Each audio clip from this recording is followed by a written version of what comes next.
দেখুন গাইস, দুপুর 1টা বাজে আমার বউ সে এখন নাস্তা তৈরি করতেছেন। এটা কি? রুটি। এই যে কত এই সুন্দর যে আলু ভাজি, এই মরিচ। এই যে গোল হয়েছে। দেখেন গোলও করতে পারে না, রুটিটা কিভাবে গোল করবে সেই যোগ্যতাটাও নাই।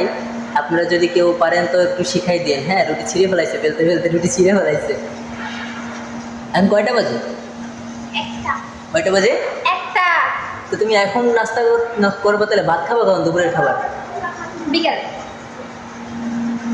দেখুন গাইস, এরকম আলিস্যা, এরকম অলস প্রকৃতির মেয়ে আসলে কি বলবো। দেখুন, মাত্র ঘুম থেকে উঠছে নন্দিনী, মাত্র ঘুম থেকে উঠে শুরু করে দিছে তার সকালের নাস্তা। তার একটু কমন সেন্স নাই যে এখন দুপুর 1টা বাজে, এখন ভাত খাওয়ার টাইম, লাঞ্চ টাইমে সে ব্রেকফাস্ট করতেছে।